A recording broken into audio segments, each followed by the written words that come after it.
que nunca foi comprovada, mas sempre foi levantada por muita gente, do fato do Dinho estar como copiloto do avião. Isso nunca foi comprovado, mas muita gente falou isso, né? Estamos falando de 1996, as regras eram outras, pode ser. O Dinho tá como copiloto? Ele estava sempre falou sentado isso no aí. assento de copiloto, né? Isso é uma coisa que nunca foi provada, mas se de fato aconteceu, o piloto não tinha um auxiliar dele lá, o copiloto, apto a conduzir o voo da forma que deveria, através de um táxi aéreo. Você tem a questão... Eu queria só fazer mais uma não é uma pergunta, eu queria fazer mais uma puxada de assunto. Queria que você falasse um pouco sobre os detalhes de dois acidentes. Uhum. O do Mamonas, que foi em 96, né? Foi em 96. 96. E o do... aquele voo da TAM, que caiu e realmente pegou fogo. Sim. Atravessou lá em Congonhas e eu acho que até hoje não teve uma resolução ainda judicial, né? Quando acontece um acidente, você tem duas linhas de investigação. Você tem a linha de investigação aeronáutica por parte do CINIPA, que é o Centro de Prevenção de Investigação e Prevenção de Acidentes Aeronáuticos. E você tem uma linha conduzida pela Polícia Federal, pela Polícia Civil, que aí vai procurar mais a parte criminal. Essa parte eu nem entro, porque não é a minha área, não é o que eu estudo sobre, né? Então eu fico mais na parte aeronáutica. Num acidente aeronáutico, o CENIPA, no caso do Brasil, ou o NTSB nos Estados Unidos, BEA na França, cada país tem aí o seu centro de investigação, o objetivo é procurar fatores contribuintes para aquele acidente, para evitar que aquilo aconteça novamente pelos mesmos fatores. Então, dificilmente você vai ver no CENIPA alguém falar causa. O avião caiu por causa disso. Nenhum avião cai por causa de uma coisa. São fatores contribuintes que se alinham e acabam chegando naquele resultado. Então, se você pegar o caso dos Mamonas, tem vários fatores contribuintes. Qual que é o que foi amplamente difundido e é o que todo mundo fala? Bateu na montanha. Foi isso que causou. Sim, de fato, esse foi o resultado final, né? Mas, para chegar até ali, tiveram vários fatores contribuintes que foram se alinhando. Isso tem na investigação, o relatório é público, você pode entrar no site do CENIPA, isso tem lá. Então você tem a questão de fadiga da tripulação, você tem uma questão que nunca foi comprovada, mas sempre foi levantada por muita gente, do fato do Dinho estar como copiloto do avião. Isso nunca foi comprovado, mas muita gente falou isso, né? Estamos falando de 1996, as regras eram outras, pode ser.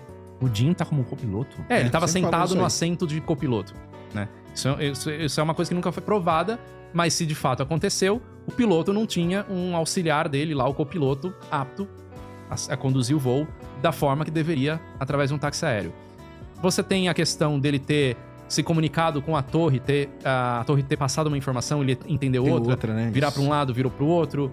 Ele poderia ter sido vetorado até o pouso pela torre, que é vetorado. A torre vai falando o que ele tem que fazer para ele pousar. Ele dispensou isso e falou, não, eu tô visual, então eu posso seguir. E ele não tava visual, tanto é que ele bateu na montanha. Então você tem uma série de fatores contribuintes até chegar realmente àquele resultado.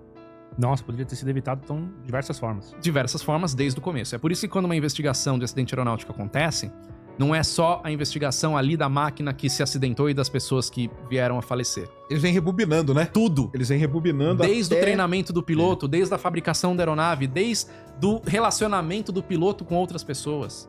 Por isso que na aviação nós temos um negócio chamado CMA, que é o Certificado Médico Aeronáutico, e para tirar o CMA, que é uma carteira, né, vamos dizer assim, você tem que passar por testes psicológicos também, né?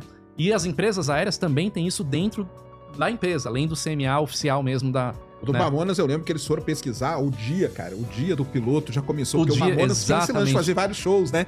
E aí os caras estavam Exatamente. num lugar que estavam em outro e tal. E aí teve a fadiga. A tripulação não podia ser aquela, ou não sei o que. Aí você vai, é uma coisa... Aí talvez pela fadiga ele tenha entendido errado, talvez pela fadiga. Então Exato. uma coisa Então vai encadeando na outra. E é justamente por isso que existe a investigação. Pela investigação se chegou nessa conclusão e acidentes por isso vão ser evitados. Então se cria novas regulamentações, você tem regulamentação de carga horária de piloto, o piloto não pode passar aquela regulamentação de horas, né? A caixa preta revelou alguma coisa? Esse avião acho que não tinha caixa preta. Não tinha? Não, porque aviões até um determinado porte não tem que ter caixa preta. Então, não tem. Que nem o avião caiu agora lá em Gramado. Gramado, né? Também não. Ah, mas que absurdo, não tem caixa preta. Não, não é que absurdo. O avião não tem porque aquela categoria, aquele tamanho, aquela quantidade de passageiros transportados não precisa. Mas não precisa, então por que não põe? Porque a caixa preta não é só uma caixinha que você coloca lá. Você tem todos os sensores, você tem todos os sistemas, homologação, é custo, é peso. Ah, mas o custo não vale a vida? Não, é que assim, você tem outras formas também de investigação desses acidentes, além da caixa preta. A caixa preta, claro, ajuda, mas diferente do que muita gente leiga no assunto acha, que é só a caixa preta, não, a caixa preta é mais uma peça do quebra-cabeça. Existem várias coisas, tanto Tem a telemetria, tem um monte de coisa, Tem um monte né? de coisa.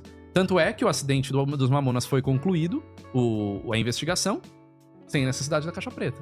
Então, a investigação ela vai achar todos esses fatores contribuintes para evitar que novas coisas dessa forma aconteçam. Mas o acidente teve, então, essa primeira etapa que você falou, fadiga da tripulação. Uhum. Eu não lembro todos os fatores contribuintes, você tem que pegar no Mal relatório comunicação lá. com a torre. Sim. Uhum. Tal. Teve alguma coisa técnica?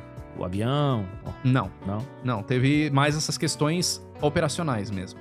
Mas é legal dar uma olhada no relatório, ver exatamente todos os... Eu já li esse relatório, mas faz tempo, eu não lembro todos os detalhes, tem que é um relatório comprido. É o pessoal que tá perguntando se o Dinho tava no comando, né? Eu não sei, não isso a gente sei, nunca isso vai não saber, é concluído. Não, Na verdade, não existe não era essa... no comando, né? Era no copiloto, você ia no né? copiloto, Mas não existe essa no relatório, não existe isso, né? É porque na época saiu aquelas imagens dele sentado, lembra, né? Sim, eu lembro sim. direitinho, das Mamonas, eu lembro muito bem, cara. E divulgaram rapidamente as fotos, né? Mas já ele tava sentado no chão, né? Ele não tava no ar.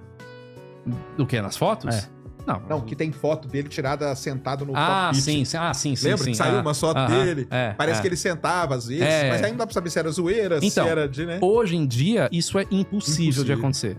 De maneira nenhuma, você vai sentar no cockpit de um avião de táxi aéreo se você não é tripulante.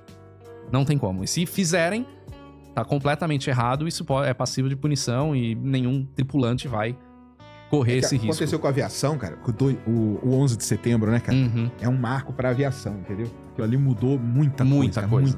Cara. Muitos protocolos, muita.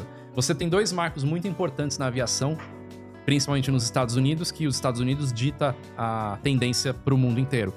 Primeiro foi em 1993, quando explodiram um caminhão cheio de bomba no pé do World Trade Center.